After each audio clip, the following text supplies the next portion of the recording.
It took until 1855 for someone to make a decent football. Charles Goodyear developed a suitably round ball using his patented vulcanized rubber. Yes, the first modern soccer ball was created by an American.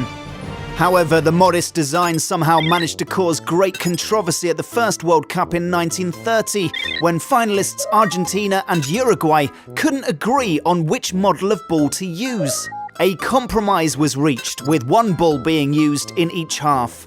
From this point on, FIFA decreed that a uniform ball be used for each tournament, but it wasn't until Mexico 1970 that the revolution truly began. Being the first World Cup broadcast globally live on television, the official match ball had to be designed with this task in mind. It introduced the now iconic 32-panel Buckminster ball design, conceived by architect Richard Buckminster, another American. The black and white design improved visibility on TV, and the name Telstar is shared with the Russian satellites that not only resemble the ball's appearance, but also helped broadcast the action to a worldwide audience. The Tango for Argentina 1978 introduced two Adidas hallmarks: the triad patterns on the hexagonal panels and naming the ball after a characteristic of the host nation. The Tango España for Spain 1982 was the last ball to be made of real leather. It had a polyurethane coating to make it water resistant, but unfortunately this affected the ball's durability, meaning replacements had to be called upon in several matches. The Azteca at Mexico 1986 was the first entirely synthetic World Cup ball and the first to incorporate bespoke decorations inspired by the host nation. Like the Azteca, the Etrusco pays homage to the Etruscan civilization of ancient Italy. The major structural change to the ball was the inner layer of black polyurethane foam to help the ball maintain its form and resist tearing.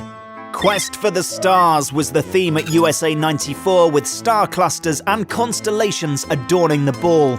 Given the proud history of American innovation in ball design, there wasn't anything radically different about this one, only another layer of polyurethane what's it.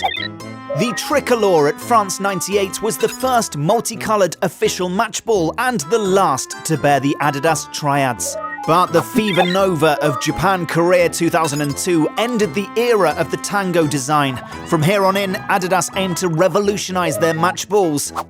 After some criticism of the previous ball's unpredictable behavior, the Teamgeist for Germany 2006 was a radical creation. Gone were the 32 pentagons and hexagons, replaced by a design of 14 thermally bonded panels, creating a smoother surface with fewer irregularities. A unique golden model was used in the final, a tradition that has been followed ever since. So, how did Adidas follow up the near-unanimous success of the Teamgeist?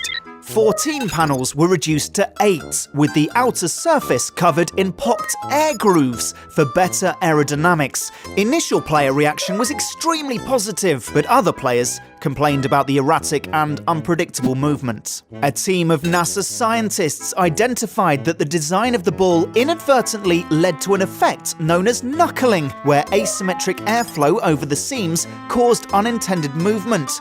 When it needs NASA to work out what went wrong, you know it's time to go back to the drawing board.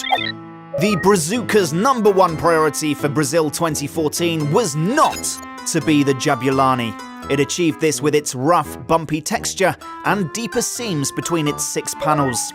The Telstar 18 for Russia 18 pays tribute to the original Adidas World Cup ball, but is also keen to show off just how modern it is, retaining the 6-panel structure of the Brazuca and incorporating an innovative and entirely necessary near-field communication chip.